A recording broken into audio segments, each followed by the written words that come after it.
The regular meeting of the West Hartford Prevention Council. Welcome. The meeting will come to order. This is Carl Shields, Chair of the West Hartford Prevention Council. I'd like to welcome you to the virtual June 10th meeting of the council because in-person attendance of public meetings is likely to increase the risk of transmission of COVID-19. This meeting is being conducted in accordance with Governor Lamont's Executive Order number 7B, which permits municipalities to conduct public meetings virtually. Commission members and some town staff are participating by WebEx, and members of the public can access this meeting by calling 1-408-418-9388 and using access code 132-241-7727. Because of the virtual format, there are some special rules and procedures that I need to cover before we begin. These are for all the commission meetings. First, I ask that all participants please mute your devices when you are not speaking. If you wish to be recognized, please raise your hand and I will call on you. If you are participating via audio only, or I do not call on you and the debate is ending, please unmute your phone and let me know so that I can recognize you. Second, pursuant to Executive Order 7B, all speakers must state their name and title each time they speak. Third, because of the difficulty in tallying voice votes on a video conference, I will require that votes be taken by roll call. Fourth, I would like to describe how the hand-raising process will work. Unfortunately, our conference technology does not allow us to identify an individual caller by name.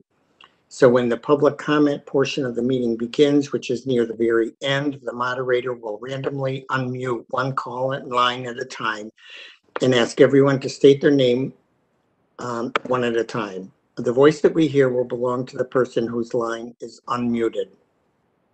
That person will then be recognized by the moderator and asked to restate their name and provide their street address. We will repeat this process until we have unmuted every phone line. It is very important that you state your name each time you are prompted by the moderator. If the moderator unmutes a phone line and does not hear a voice after the prompt, that phone line will be removed from the conference. I will now call the roll. Jonathan Merritt. Present. Kadzo Kangwana. Present. Brenda McEwen. Present. Howard Dyshevsky. He's not here yet. Nordia Napier. Not here yet. And we know that Bob Baca and Patricia Graham are not expected this evening, and I am present. So there are enough members to begin the meeting. First order of business is approval of minutes of the meeting of May 13th last month. Have board members read me in the minute? Blah, blah, blah. Read the minutes, and if so, I'll entertain a motion for approval unless there are changes or revisions to the meeting minutes. I know that there was a great deal that was talked about last month. We went a few minutes even over. There was such a great deal of content for the meeting last month. Were there any changes or revisions or discussion for last month's meeting?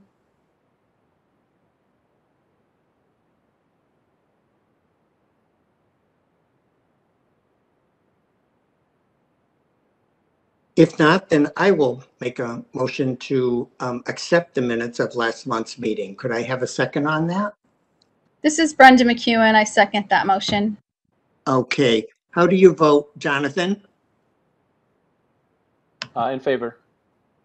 Hadzo? In favor. Howard's not here, and Nordia's not here.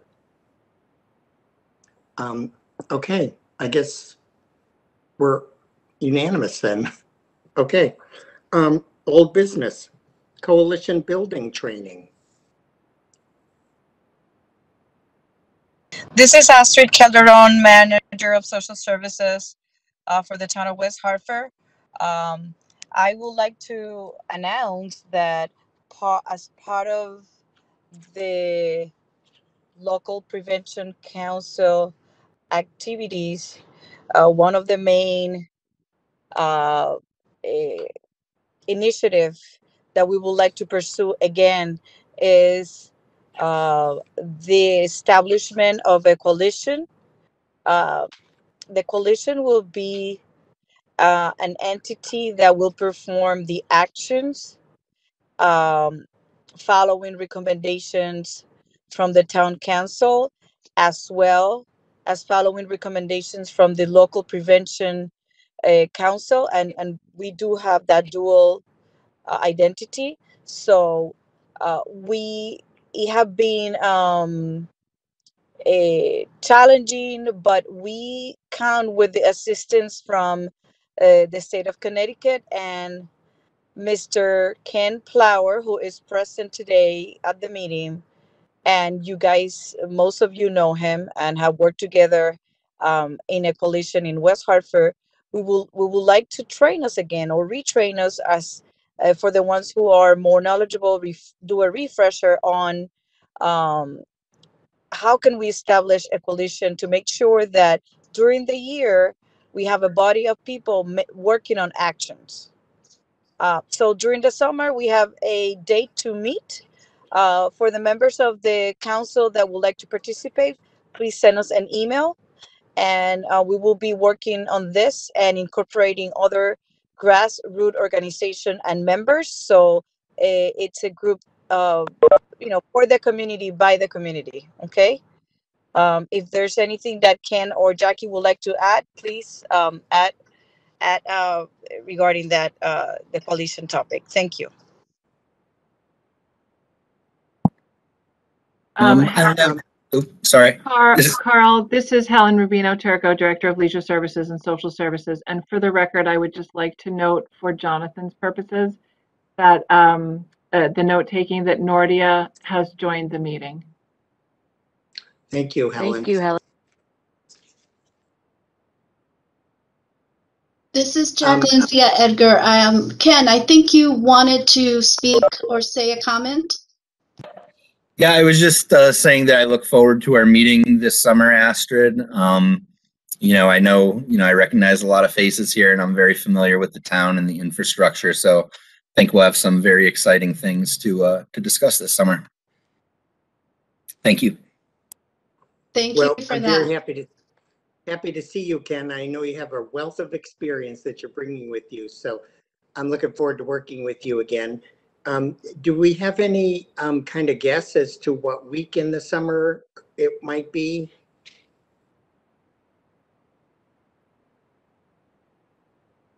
Yes, we have a few guests that we would like for them to introduce themselves. Some of the people that are present at this meeting are going to be participating at the panel that we are organizing for June 24. So please introduce yourself. No, I'm sorry. I think you misheard me, Astrid. I'm happy to have the guests introduce themselves. I was asking, as termed guests, GUESS, as to the dates for meeting for the coalition building training this summer.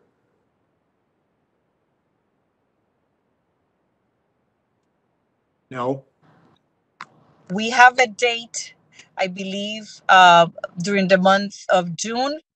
I don't have a recollection exactly of which date. I don't know if Jackie, do you remember the date? I think that date has to be finalized with Ken. So we really haven't figured that out specifically. We know that it will be in the month of June, but not yet. We don't have a final day yet. Okay. Thank you. Okay. Astrid, would you like to introduce our guests? Do you know who they are? We do have Dr. Parham from Yukon. Dr. Parham, do you want to introduce yourself, please? Sure, thank you, Astrid. I'm an ear, nose, and throat physician at the University of Connecticut. I run a residency program in ear, nose, and throat here at UConn, and this year or the past year, we set a goal for our residents to have greater involvement with the community. Our residents elected to pursue a project aimed at reducing vaping, e-cigarette use in youth. So we have reached out to West Hartford team members to see if we can partner up towards a project aimed at helping our youth identify the problems with vaping and potentially reduce its utilization. Thank you. Great, thank you. We have PTO member from Connor that you might know, Miss Mami Nishimuni. I'm sorry if I'm mispronouncing the last name incorrectly.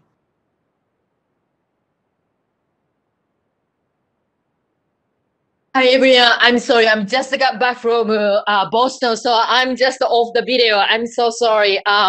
Yes, my name is Mami Nishimune. I'm a Cornell board PTO board member and also joint PTO committee of high school and middle schools of West Hartford Public School Systems. Committee called Community of Concern. Hi Ken, nice to seeing you again. Yes, we are basically working on the urgent issues which young people, high school, middle school students are facing, including vaping and mental health, also racial justice issues. So thank you for inviting us as a guest. Thank you. Welcome, thank you. Anyone else? Jackie, anybody else in the call? There are others, but I think Miss Westcott might be part of the West Hartford Bloomfield Health District. Is that correct, Helen? Hi, this is Helen Drohan, Public Health Nurse for the West Hartford Bloomfield Health District. And yes, Megan Westcott is our newest member of the West Hartford Bloomfield Health District. She has a master's and she's an epidemiologist, and she's been with us since September. And she's very interested in actually joining the group of the substance abuse for this fall. And yes, she is part of the vaping issue that we were going to presenting for the part of the documentary. And actually, we're going to have another not tonight, but we have another person, Dr. Neil Stein, who is a pediatrician and our new medical advisor, who actually will be presenting, being videotaped to present for the documentary as well. Thank you, Hi, Helen. everybody. I'll quickly introduce myself as well. Thank you. Helen, can you hear me? Yes. Oh, here's my video. Okay. Hi. As Helen mentioned, I am the new epidemiologist for the health district. I am interested in joining the Prevention Council in the fall, hopefully. So I'm excited to learn more and hear about what you guys are doing. Thank you, Megan. Welcome. Okay, before I introduce Ms. Tricia Dahl, Jackie, I just wanted to ask if you could send out the wellness assessment to the board members and anyone else who might have an interest in seeing it, probably in preparation for the meeting for the coalition building training. And so folks could have a chance to review that over the summer. I know we don't meet for the next 2 months, but when we get together in September, we're probably going to look at the findings and have those guide in some ways what we're going to be doing for the next year or so. That will be the data that we look at. Okay. This is Jacqueline Zia Edgar. Yep. Social worker and staff liaison for the council. I did send out that assessment, but I will be able to send it out again so that people can kind of find it in their email thread a little easier. Thank you. Okay, thank you. Okay. Let me introduce Carl, this is Helen Rubino Turco, Director of Leisure Services and Social Services for the town. And I just wanted to take a moment before we launch into the presentation to acknowledge the other guests that are here so that our presenters know, have a full understanding of who our guests are also attending this meeting. So we have Chris Dutton, who is a social worker from the Bridge Family Center, which is our youth service bureau. And he works very closely with John Merritt. We also have 2 members of our West Hartford Police Department, Nick Sanford and Joe Hopkins. Okay. Thank you, Helen, for pointing that out and bringing them into the fold. My mistake. No problem. Thank you. Thank you. Tricia Dahl is a senior research assistant at Yale University School of Medicine, working directly for Dr. Suchitra Krishnan Sarin since 2001. She has worked on a number of clinical trials in the area of adult and adolescent substance abuse. She has done extensive work with adults who are heavy drinkers in an effort to find an effective way to treat alcoholism. She has also been involved in researching the effects of e-cigarettes on adolescent behavior as part of Yale's Tobacco Center of Regulatory Science, which recently completed a 5-year grant looking at how flavors and sweeteners affect the initiation and development of addiction to current tobacco and modified risk tobacco products.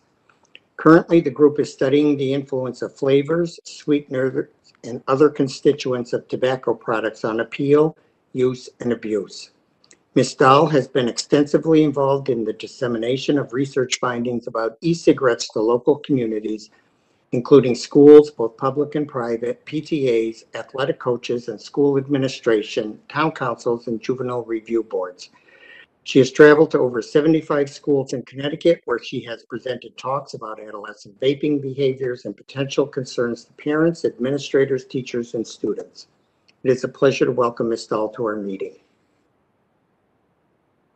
Thank you. Thank you guys for having me here tonight. I am going to get right into my share so we can keep you guys all on time. So hang on one second. Let's see.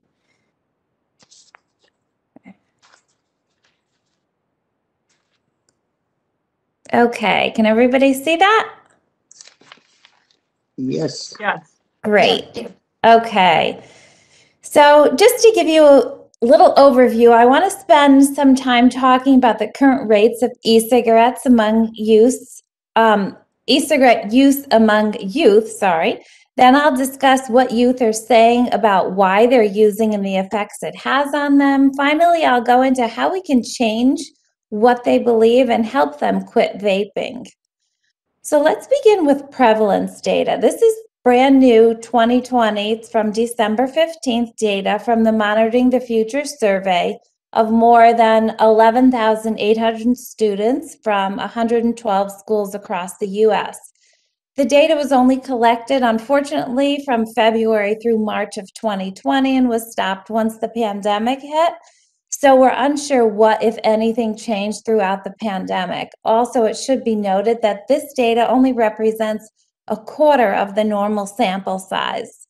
The number of students reporting past year vaping was unchanged from 2019, which is roughly 1 in 3 of our 10th graders and 12th graders, and 1 in 6 of our 8th graders. Continuing with the Monitoring the Future survey results from 2020, we do see a significant decline in reports of daily or near daily, which means 20 plus times in the past month, vaping of nicotine from last year.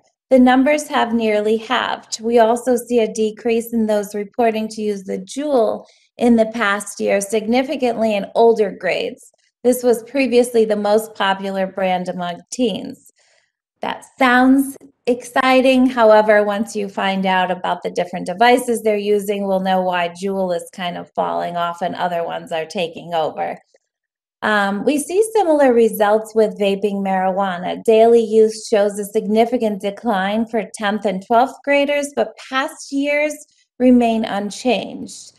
The use of marijuana, the most commonly used illicit drug by adolescents, did not significantly change in any of these 3 grades for lifetime, past year, or past month. If we want to look at a full sample from 2019, breaking it down to past month prevalence, this is what the survey results showed. So the first cluster represents vaping of any substance in the past 30 days. So 12.2% of our 8th graders, that's 1 in 12, 25% of our 10th graders, which is 1 in 4, and almost 31% of our 12th graders, which is about 1 in 3 kids. Moving over to the next column, you'll see the number of those who reported vaping nicotine in the past 30 days.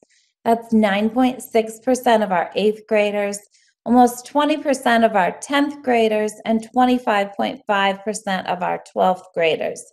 The percentage of marijuana vaping also rose from 2.6 to 3.9% in 8th graders, 8 to 12.6% in 10th graders, and 7.5 to 14% of our 12th graders. This is the second largest single increase for high school seniors ever measured in 45 years, and that number was only surpassed by the increase in nicotine vaping from 2017 to 2018. So just to quickly go over so we're all on the same page when I start talking about some other things. What are e-cigarettes? They're battery-powered devices that originally were developed to vaporize the nicotinized or denicotinized solution via an inhalation-activated heating element. When you vape, which is the term for puffing on an e-cigarette, the battery heats the heating coil, which vaporizes or aerosolizes a liquid solution, often called e-juice or e-liquid. The user breathes in or pushes a button, the heater turns on and boils the liquid. The vapor forms inside the device, and the user breathes in the nicotine vapor and then exhales just like smoking. So let me give you a little bit of a background about the evolution of the e-cigarette. There are now over 400 different e-cigarette brands on the market, each with its own website. The first generation were called cigalikes because they closely resembled tobacco cigarettes. The second generation of e-cigarettes were called vape pens or tank style. These increased in size and stopped trying to look like regular tobacco products. They have a bigger battery, they're rechargeable. You can customize the color, you can customize the flavor, and you can choose the level of nicotine. So a lot more customizable. The third generation of e-cigarettes brought variable voltage and mechanical mods. The mechanical mods are characterized by the lack of the integrated circuit. They can resemble a large pen like most of the second generation devices, or be as large of like a deck of cards with a protruding mouthpiece. The fourth generation are also mods that change over from plastics to more of stainless steel and glass. And they also had the integrated circuit. So now we can avoid any of these devices that were reported to be exploding because they weren't sturdy enough and they weren't able to stop with the amount of heat that it was distributing throughout the device. Then the newest e-cigarettes are the pod-style devices like Juul and Soren, along with the latest problems, which are our disposable pod devices like Puff Bar, Cali Bar, and Hype Bar. These are a lot less expensive than any of the other pod-style devices. They're a lot easier for the kids to hide. There's not so many parts. You don't have chargers. You don't have pods. It's one device. If you go on any of these websites, they also show you that you get a discount for the more you order. I've seen discounts offered for people posting pictures, or kids, I should say, posting pictures of themselves using these devices on social media. So they have quite a disturbing background with these new disposable devices.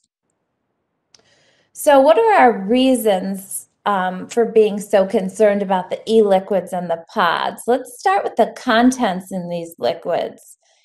E-cigarettes are not well regulated, so you can't be exactly sure what's in them. However, most of the time, e-cigarettes contain the following: propylene glycol, which is also referred to as PG. This is a liquid used to flavor food products, and it's considered safe for edible products. This is the liquid in an e-liquid that provides a throat hit. So something cigarette smokers say they like about smoking cigarettes is the feeling they get in the back of their throat. Propylene glycol offers that same feeling with e-cigarettes. Vegetable glycerin, which is often referred to on the package as VG, is a liquid made from vegetable oil, and that's what creates the cloud. So something like a mod, which makes an enormous cloud of aerosol, that would have a lot more VG in it than PG. And something like a Juul or these disposable devices that are meant to be a bit more discreet have more PG rather than VG. Together, those two, PG and VG, make up 100% of the base of every single e-liquid on the market. We also know that vegetable glycerin is okay to put in food. It gives you a semi-sweet aftertaste. Neither propylene glycol nor vegetable glycerin has ever been FDA approved for constant inhalation. We know that they're both respiratory irritants and could provide or could create problems, and we're going to talk about that.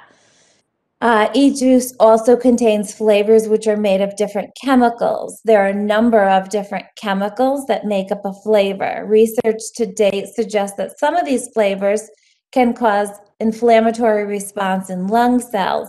Inhaling flavoring agents, which are often aldehydes, pose a great health concern since these chemicals are similar to the toxic aldehydes found in cigarette smoke, like formaldehyde. Also, mixing multiple flavors increases toxicity. So there are flavors on the market like cinnamon bun, red hot, fireball. They all contain a chemical called cinnamaldehyde.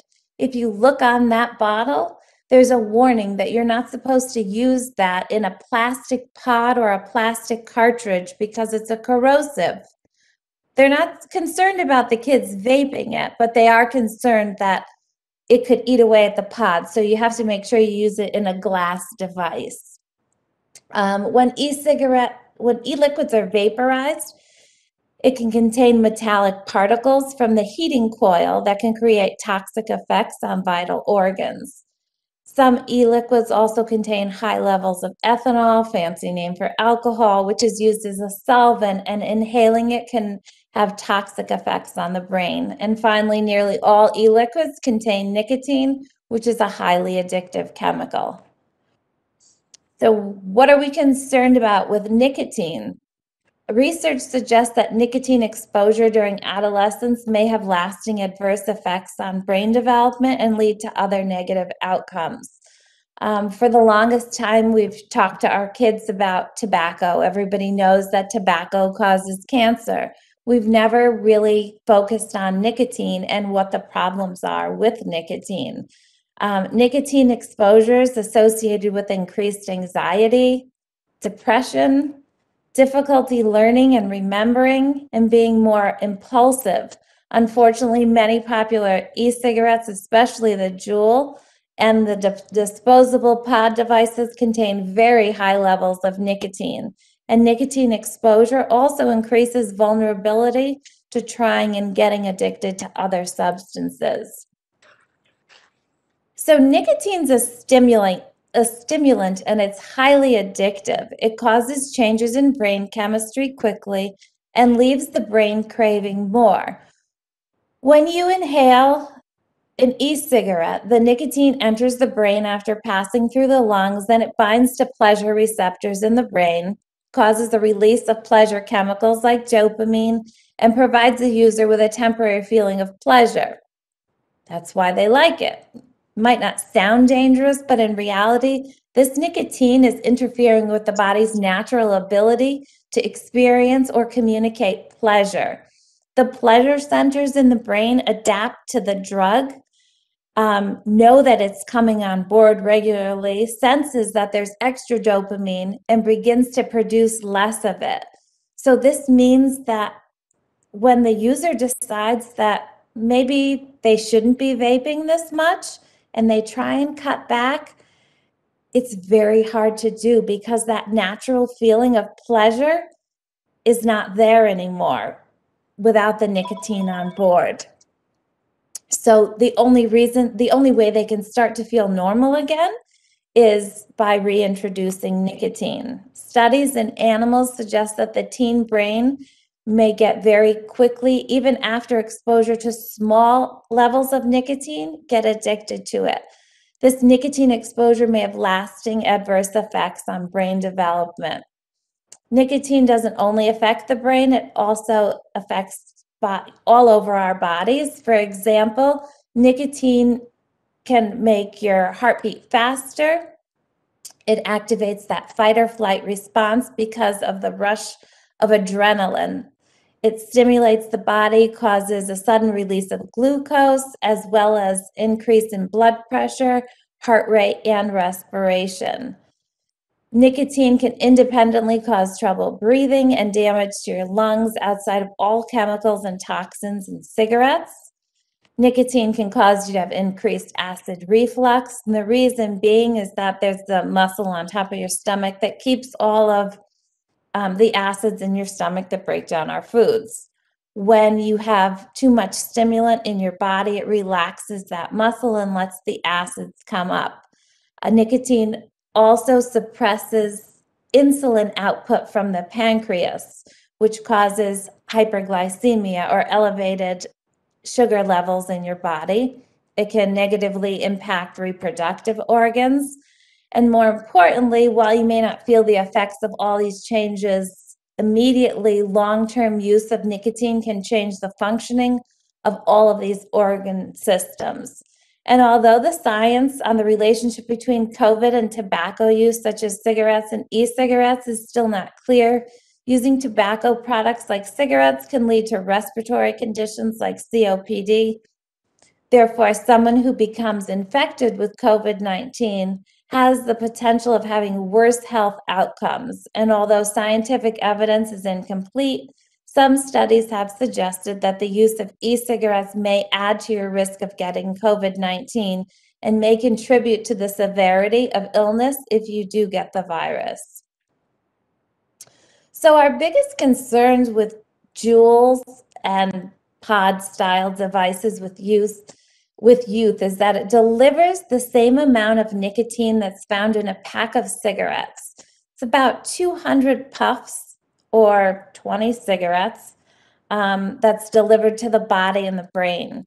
So the Juul uses a salt-based nicotine, which helps deliver nicotine like a cigarette.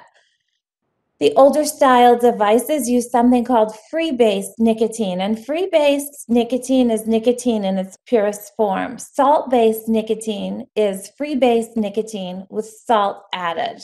And by adding salt, you can get much, much higher levels of nicotine and not have them be uncomfortable. So salt-based nicotine can be from 59 milligrams of nicotine per milliliter and up, we've seen, whereas free-base only goes from 0 to 36 milligrams of nicotine. Generally, once you get around 18 to 20 milligrams of nicotine, it's too uncomfortable to vape, so people switch over to this salt-based nicotine. Just as an aside, 59 milligrams of nicotine is higher than any other tobacco product we've ever seen on the market. So it was quite astonishing when Juul came out with this device. With nicotine salt, they add something called benzoic acid, which is also a food preservative that pairs up with nicotine to help shuttle high amounts of nicotine to the brain, similar to how it's delivered in cigarettes. It lowers the pH level in the salt, and it results in a smoother throat hit. It makes the nicotine more absorbable, which means that you can vape more comfortably, higher levels of nicotine. The problem is that when you have benzoic acid and you have heat, which brings us back to that e-cigarette diagram that I had showed with the heating element. And you have vitamin C, which many of the e-liquids have.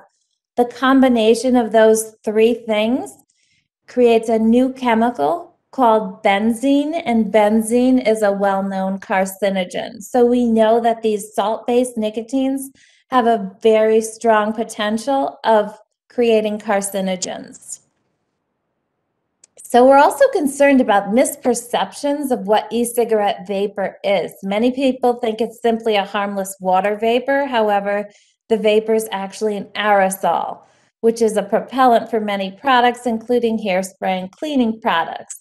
A vapor is a chemical that has evaporated. An aerosol is a mixture of liquid particles, which are suspended in a gas and can contain many different chemicals. When water vapor condenses, the water is simply absorbed through the membranes in the lungs and in the bloodstream. PG and VG, which I mentioned earlier, is found in all e-cigarettes, are larger molecules that aren't easily absorbed when we inhale them deep in the lungs. These are causing inflammation and damage. Kids may not feel the effects right away, but someone that has asthma, aerosol exposure could make it worse. Another concern we have about vaping is the gateway effect. Teens who vape are more likely to try other types of tobacco. Studies show that those who start using e-cigarettes quickly progress to using traditional cigarettes. In fact, one study suggests that teens who use e-cigarettes are 6 times more likely to move on to conventional cigarettes. So one aspect of being able to prevent our youth from using is understanding why they're using. Beyond thinking that vaping is basically a harmless water vapor, what's the big intrigue? Well, one major reason that's been shown in numerous studies is simple curiosity. In addition, many youth hold perceptions that e-cigarettes are healthier than tobacco cigarettes, that they can be used anywhere, although indoor smoke-free laws technically prohibit their use, and that they can help people quit smoking. Well, we know our kids weren't smoking cigarettes, so that shouldn't even be in the equation for them. We have so many kids that have started vaping who have never touched a cigarette before. It is important to point out that even though it may be in the media as a smoking cessation device, it has never been approved in the US as such. If used properly, it could help someone who's smoking cigarettes quit. You would need to taper down the amount of nicotine, and then you would need to actually stop using altogether. A lot of these people that have switched from combustible cigarettes to vaping may have stopped the nicotine, but the action never stopped, so the inhaling of the chemicals has never stopped either. An additional motivation for use that's only recently been investigated is vaping for weight loss and appetite suppression. Smoking has been used as a weight management tool in the past, due largely to the fact that nicotine has appetite suppressant effects, and it increases daily caloric burn in users. However, vaping presents a unique situation where users are able to get nicotine effects as well as experience flavors that correspond to high-calorie foods and beverages. So rather than eating a 400-calorie cupcake, you can experience the flavor without any calories plus appetite suppression. Given the high prevalence of weight concerns and dieting, it seems like weight-motivated vaping may be occurring in youth. In recent studies, we found that 9% of high school students were vaping for weight loss and 13% for appetite control. The most consistently identified reason for experimentation and continued use of e-cigarettes among youth is because of the flavors. There are well over 1,000 different flavors on the market. In 2020, 83% of adolescents said they used flavored e-liquids. Fruit was the most common at 73.1%, then mint at almost 56%, menthol at 37%, and candy, desserts, and other sweets were at 36.4%. These flavors go anywhere from watermelon and snickerdoodle to unicorn, puke, and mother's milk. So they run the gamut. There are flavors that we've never heard of before, but the kids are well aware of all of them. While the e-cigarette industry has made claims that flavors do not appeal to youth, in my research and in others, we have found that not only are flavors appealing, but that they also uniquely drive use in youth. When predicting vaping frequency in adults, the only significant factor was whether their e-cigarette contained nicotine. However, among adolescents, use was driven by the use of sweet flavors like desserts, fruit, and alcohol e-liquids. In addition, using a greater number of flavored e-liquids was associated with vaping more frequently. So we recently conducted 8 high school focus groups from September through December of 2019 with 62 teens. 6 of these groups were current users reporting using an average of 17 days in the past month. The other 2 groups were past users reporting no use in the past month. We asked them why they used, what they didn't like about using, and why they unintentionally quit. Some of the reasons for use was if I'm with my family, like I don't even think about it, but like if I'm in a group and someone has one, it just makes me fiend. Honestly, I overthink things a lot. So like I feel like when I'm hitting the device that it like makes me stop thinking about like all the stuff that's going on inside my head. So it's like a stress reliever. If like someone has one, I'll use it, but I'm not looking for it. Like I'm not trying to buy one or anything. I don't feel that buzz no more. So you just want the buzz again. So you just continue to go buy more.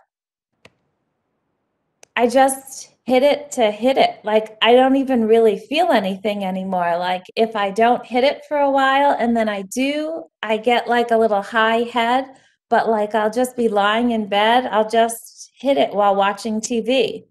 Like if I were bored, I would just hit it, not because I needed it or wanted it. If I were bored, I'd just grab it. The second that bell rings, I'm in the bathroom with it. Everyone is in the bathroom with it. The most common reasons for disliking e-cigarettes after the simple cost factor were feeling sick, gastrointestinal issues, constantly coughing, sharp shooting chest pains that come and go, trouble breathing, shortness of breath, sore throat, phlegm stuck in their chest, worsening of asthma symptoms, headaches when refraining from use. The most common reasons for unintentional quitting were I've taken tolerance breaks. It's to the point where I don't even feel anything, but I'm just so used to feeling like high or buzzed all the time. I got really sick like about last year, like in February and January. I had to go on antibiotics, like something was really wrong with my throat and like my lungs, and like I couldn't breathe that well. I had to go on an inhaler. Yeah, that made me stop for like a few weeks. Some other reasons were due to lack of access to the device, whether it was broken or lost, and to breathe better in sports. So there's also a concern about vaping of other substances like marijuana. Some vaporizers have special dry herb cartridges. You can also use hash oil, wax, and other THC concentrates with special attachments. Although marijuana may have medicinal uses, we know little about the health benefits, if any, of using e-cigarettes to vape cannabis. You don't know the dose that's being delivered when it's vaped. We also know little about the toxicities of vaping cannabis and what it might do as opposed to using combustible cannabis. And also back to go into what we talked about with the e-liquids, you're still inhaling aerosols, and THC oil obviously has an oil base. So these are still these larger molecules that can't be absorbed easily by our lungs. And then when the experience that one has from a high using marijuana, it's a much more immediate and intense high when they vape it as opposed to combustible. So dabbing is the latest marijuana craze, described as freebasing marijuana. So they use butane hash oil, an oil or wax-like substance extracted from the marijuana plant, which can be up to 30 times stronger than combustible marijuana. A practice related to dabbing includes placing hash oil in vaping devices, which look like e-cigarettes, but they don't emit any smoke or aerosol. They also don't have that characteristic pot odor, so they're really hard to detect. Popularity with inhaling hash oil is increasing because it's the fastest way to get an intense high and also be discreet. Unfortunately, the side effects are not uncommon. They include rapid heartbeat, blackouts, feeling like bugs are crawling under your skin, loss of consciousness, and psychotic symptoms like paranoia and hallucinations. And that's because they're very easy to overdose on.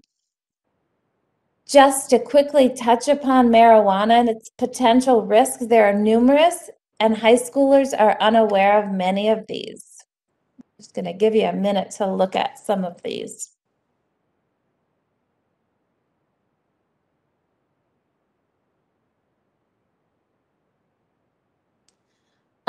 As of February 18th, which is when this was last updated, 2020, there have been reported cases of severe pulmonary illnesses linked to vaping or e-cigarette use called e-cigarette or vaping product use associated lung injury. We call it a valley in the field. These cases included symptoms such as coughing, shortness of breath, chest pain, fever, fatigue, nausea, vomiting, diarrhea, and abdominal pain. Very similar to COVID, unfortunately. Some patients reported symptoms to have occurred over a few days, some reported to have occurred over a few weeks. Vaping-related disorders have ranged from mild to severe, with hospitalizations, intensive care, breathing machines, and in some cases, death. In most cases, but not all, people experiencing these symptoms were using CBD and THC e-liquids. And they were also using e-cigarette devices and e-liquids that were mixed at home or purchased off the market, like purchasing an e-liquid or a device on the street, not from a licensed retailer. Laboratory data shows that vitamin E acetate, an additive in some THC-containing e-cigarettes or vaping products, is strongly linked with a valley. Vitamin E acetate, which is inhaled, acts as a coating of honey that sticks around to the lungs. It's added to dilute the THC in order to increase profits or as a thickening agent. So some quit strategies that the teens in our focus groups admitted to trying were cold turkey, cutting back on the amount of nicotine in their device, limiting their access to e-cigarettes, and restricting social influences. Interventions are just being developed. Here are some resources available. The efficacy of many of these is still being established, but they can be used as referral sources for youth and teachers. Our group, led by Dr. Christian Sarin, has successfully developed similar interventions for cigarette smoking among youth in the past. We're currently in the process, well, we have a program we've developed and are testing a program funded by the American Heart Association aimed at reducing vaping among youth. So we took what we knew about smoking cessation with kids, and since they stopped using cigarettes, we had to take what we knew about nicotine addiction with adolescents And we knew that there were going to be other things that were different. So we did these focus groups that I shared some of the information with you. And we tried to figure out what made kids start vaping. And we based our program on that. So it's a fully remote quit nicotine intervention for adolescent e-cigarette users who want to quit vaping. It's 4 weeks long, includes 2 components, a remote contingency management intervention that involves the delivery of incentives for staying abstinent, money, and weekly vaping cognitive behavioral therapy. We also follow up with them 4 times over the course of the year, and we test the use of individual counseling focused on teaching them skills to manage withdrawal, deal with cravings, and other coping skills so that they can be successful. And in order to get the kids to participate or be willing to quit vaping, even though it may be in the back of their mind, we do give them up to $436 to quit vaping. So we have already started this program, and like I said, we've been doing it completely remote. It's contactless. We drop off a waterproof bag on their doorstep. Their parents have to consent, obviously, before they can participate in the program. So we drop off a waterproof bag on their doorstep, includes a tablet, which is theirs to keep. They use this to do the online counseling sessions with them. We also provide them everything that they need to do the program. So over the weeks, we talk about hydration, how important hydration is. So we provide them with a Yale water bottle. We talk about stress, and we have different stress relievers in the bag for them. We talk about how gum or candy may be helpful. So we do have some of those in there. So it goes with our weekly sessions, so they have everything ahead of time. We also have another program that we're going to begin in the fall. We were supposed to have already began it. However, the pandemic got in the way of that as well. It's also funded by the American Heart Association, and it's a nicotine and free WIN program. Again, it's a fully remote study, which we're hoping to switch back to non-remote, because we think that we will have much better success, as we've done in the past with tobacco-free and WIN, where it's a school-wide incentive-based program to motivate students to adopt a nicotine-free lifestyle, and it's geared toward both users and non-users. Students would be able to sign up at any time and pledge to be nicotine-free, and then we do monthly drawings to win prizes. We would give out educational materials and so forth. So that should be conducted in the fall of next year. So with that, I am going to stop share as soon as I can get over to that screen, and I will answer any questions that you may have. There, now I have you all back. So I've presented you with quite a bit of information, but I'm happy to address any questions that you may have that I can answer.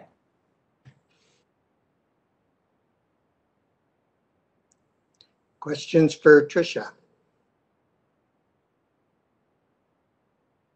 This is Kurish Param. I don't have any questions, but I just want to compliment you on such an wonderful, informative presentation. I learned a lot from it. Thank you. Wonderful. Thank you very much.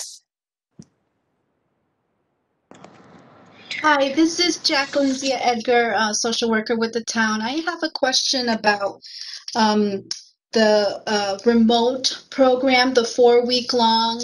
I know that they have weekly sessions. Who is, besides the youth, who else is partaking in those sessions? Is it once a week? So Yes. it is once a week. They are individual counseling sessions, so we do Zoom sessions with them.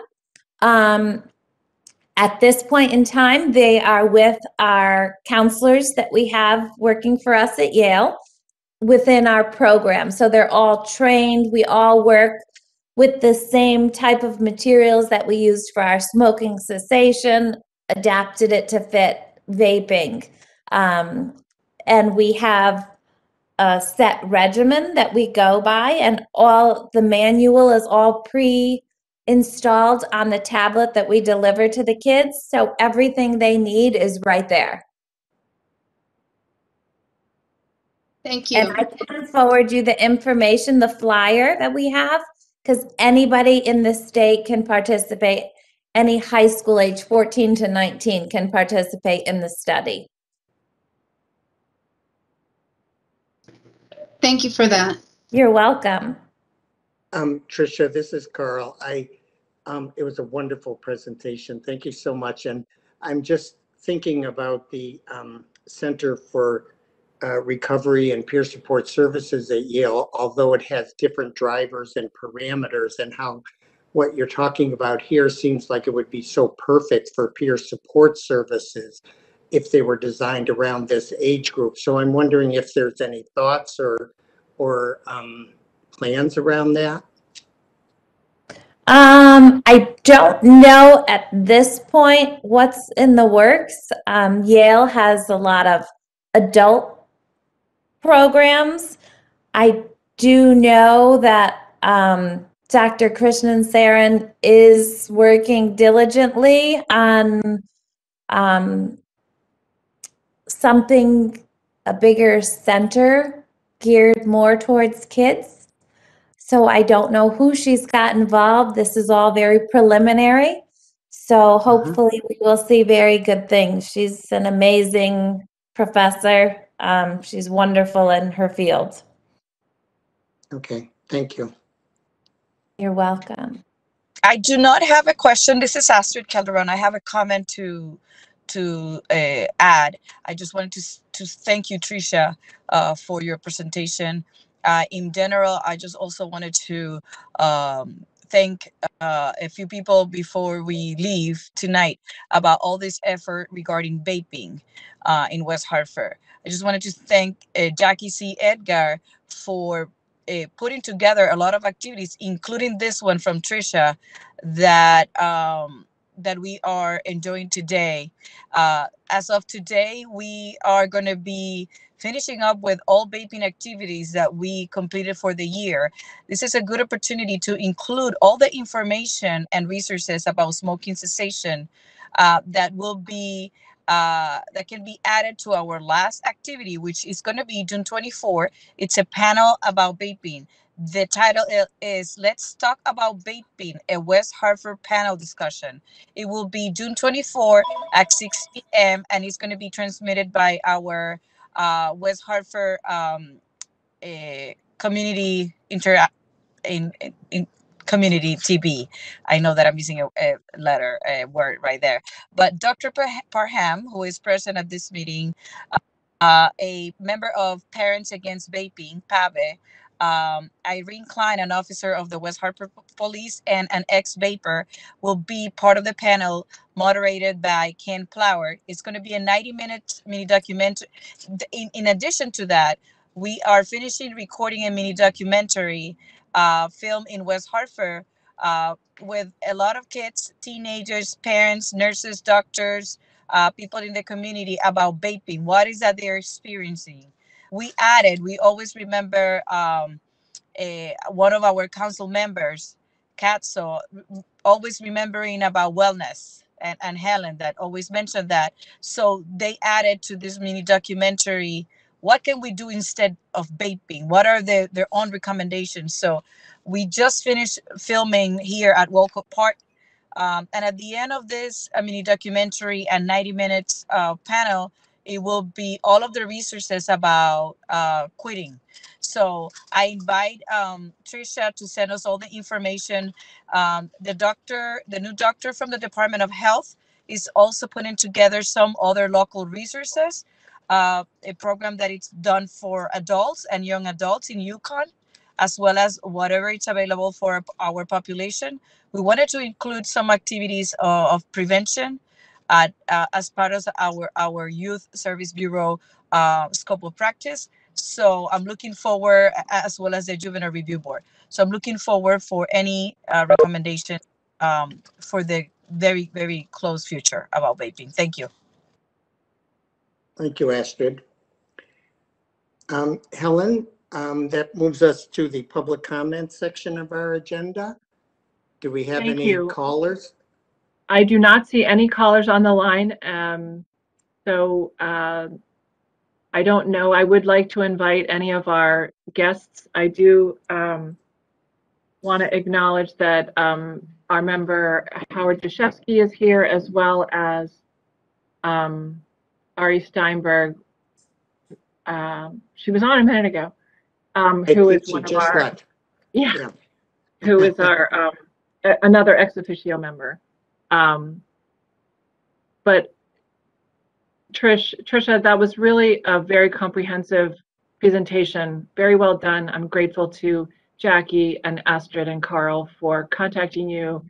And I really appreciate the input, the participation of our other guests, Dr. Parham and the others, Ken, Ford. We really appreciate your participation in helping make our community a healthy one. And I don't see any other callers or anything. So, Carl, we should be. Can I just comment? This is a Mami from Cornell PTO and Community Concern. Thank you so much for Tricia and Jackie organized. This is a very, very informative program.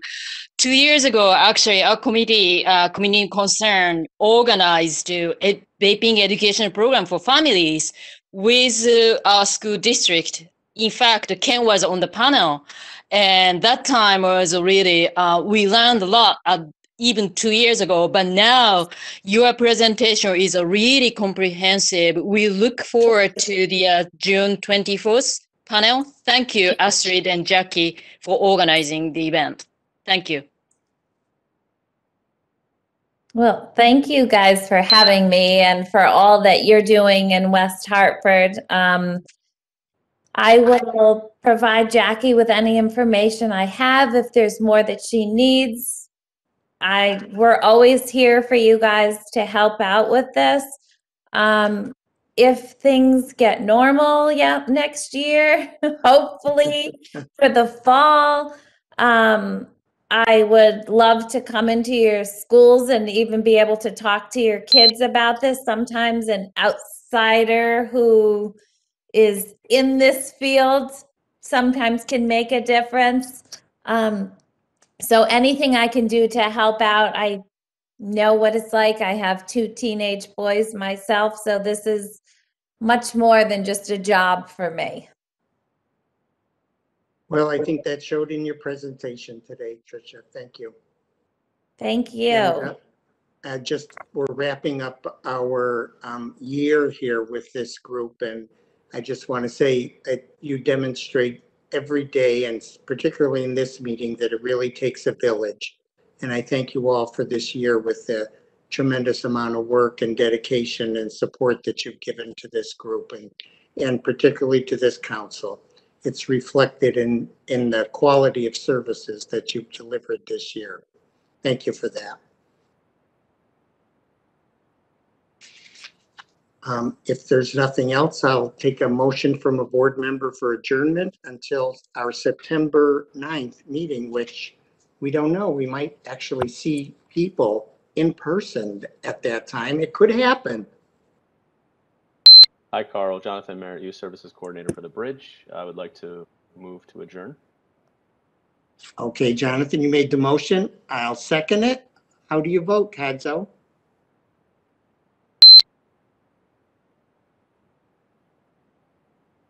Is Kadzo there? She may have left the room. Okay. Brenda? Yes, I agree. Okay. Howard? Vote to adjourn. Okay. Nordia? Vote to adjourn. And myself, okay, we only didn't hear from Kadzo, but she may be otherwise occupied, so I just will put her down as abstain. Thank you all. Have a lovely summer. Be safe. Thank you, Carl. Hi, thank Nice you. seeing you again. Everybody, to Tricia.